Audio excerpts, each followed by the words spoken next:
எல்லாருக்கும் வணக்கங்க.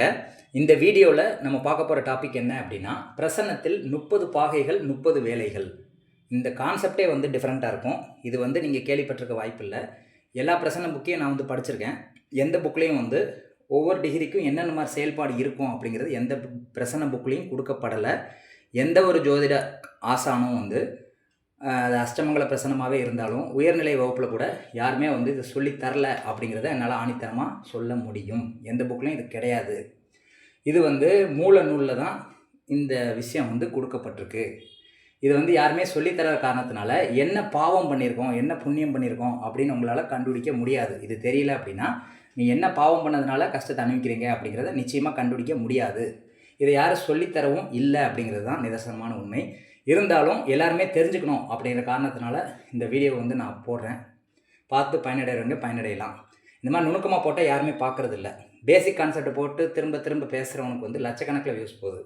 இந்த மாதிரி நுணுக்கமாக போட்டால் யாரும் பார்க்குறதில்ல அப்படிங்கிறது தான் இதில் கொடுமையான விஷயம். இருந்தாலும் நான் என்னுடைய கடமையை செய்கிறேன். பார்க்குறவங்க பார்த்து பயனடையலாம். இப்போ ஒவ்வொரு டிகிரிக்கும் ஒரு செயல்பாடு கொடுக்கப்பட்டிருக்கு. இதில் எந்த கிரகம் நின்னாலும் அது பிரச்சனை இல்லை. ஆனால் அந்த குறிப்பிட்ட டிகிரியில் நிற்கும்போது அந்த செயல்பாடு போன பிறகு அவங்க பண்ணிகிட்டு இருக்கும்போது அந்த சம்பவத்தை அவங்க பண்ணியிருப்பாங்க அப்படின்னு சொல்லலாம். இப்போ உதாரணத்துக்கு செவ்வாய் பிரசன்னத்தில் இது அப்ளை ஆகும். பிரசன்னத்தில் செவ்வாய் 5 டிகிரியில் நிற்குதுன்னு வச்சுக்கோங்களேன். அப்போ செவ்வாய்ங்கிறது யார்? இளைய சகோதரனாக எடுத்துக்கலாம், அல்லது ஒரு போலீஸ் ஆஃபீஸராக எடுத்துக்கலாம். அவங்க சுயமாக சமைச்சிட்ருக்க டைமில் நீங்கள் ஒரு செயல்பாடு பண்ணியிருப்பீங்க அப்படின்னு அது சொல்லுது. அப்போ அவங்க என்ன சம்பவத்தை செஞ்சிட்ருக்கும்போது, என்ன வேலைகளை அவங்க இருக்கும்போது நம்ம ஒரு செயல் பண்ணோம் அப்படிங்கிறத சுட்டி காட்டும். இது பிரசன்னத்தில் மட்டுமே இது பயன்படும். இப்போ 1 டிகிரி அப்படிங்கிறது அசையாமல் இருக்கிறது. அந்த வேலையை செஞ்சிட்ருக்கும்போது நம்ம ஒரு காரியம் செஞ்சுருப்போம் அப்படின்னு அது சொல்லுது.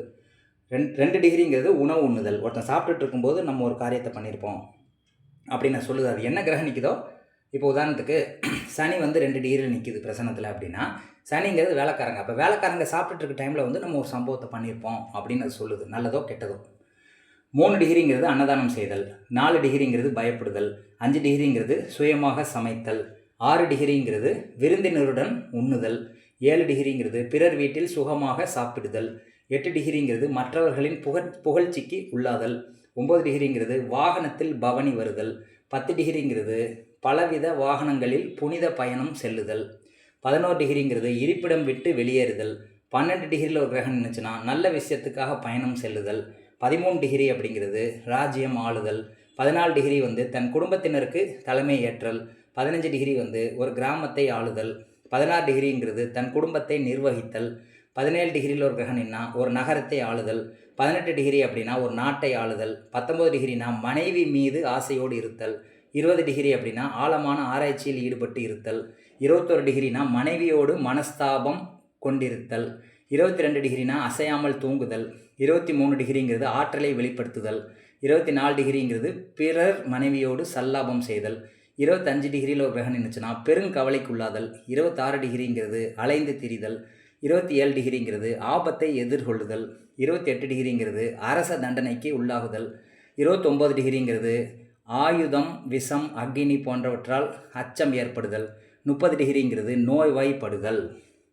இது ஒற்றைப்படை ராசி அப்படின்னு சொல்லக்கூடிய 1, 3, 5, 7, 9, 11 போன்ற ராசிகளுக்கு இது அப்படியே எடுத்துக்கலாம், அந்த டிகிரி கால்குலேஷனை. இரட்டைப்படை ராசிகளுக்கு அப்படியே ரிவர்ஸில் எடுக்கணும். 30 டிகிரி வர்றது 1ஆவதாக எடுத்துக்கணும். 1 டிகிரியில் வர்றது 30வது டிகிரியாக நம்ம கருதணும். இப்போ ரிஷபராசியில் 1 டிகிரியில் ஒரு கிரகம் நிற்கிதுன்னா நோய்வாய்ப்படுதல் அப்படின்னு நம்ம எடுத்துக்கணும். அதில் ஒரு கிரகம் நிற்கிதுன்னா என்ன கிரகம் நிற்கிதுன்னு பார்க்கணும். உதாரணத்துக்கு சுக்கிரன் 1 டிகிரியில் நிற்கிது ரிஷபராசியில் அப்படின்னா 1 டிகிரிங்கிறது நோய்வாய்ப்படுதல்னு எடுத்துக்கணும். ஏன்னா அது இரட்டைப்படை ராசி, நோய்வாய்ப்படுதல்னு எடுத்துக்கணும். அப்போ சுக்கிரன்கிறது யார்? மனைவி. அப்போ போன பிறையில் மனைவி நோயால் படுத்திருக்கும் போது நீங்கள் ஒரு சம்பவத்தை பண்ணியிருக்கீங்க அப்படின்னு அது சொல்லுது. இப்படி ஒவ்வொரு டிகிரியில் ஒரு கிரகம் நிற்கும்போது அவங்க என்ன காரியம் பண்ணிகிட்டு இருக்கும்போது நம்ம அவங்கள அப்ரோச் பண்ணோம் அப்படிங்கிற விஷயத்தை இது சொல்லுது. இது நிச்சயமாக பிரசனத்துக்கு எக்ஸ்பர்ட் ஆகிறதுக்கு இது பயன்படும். பிரசனம் தெரிஞ்சுக்கணும்னு நினைக்கிறவங்க இதை நோட் பண்ணி வச்சுக்கோங்க. கண்டிப்பாக யூஸ் ஆகும். எந்த ஒரு ஜோதிட ஆசானும் இது சொல்லலைங்கிறத நிதர்சனமாக என்னால் சொல்ல முடியும் அப்படின்னு சொல்லிட்டு இந்த வீடியோ பதிவை முடிச்சுக்கிறேன். நன்றி, வணக்கம்.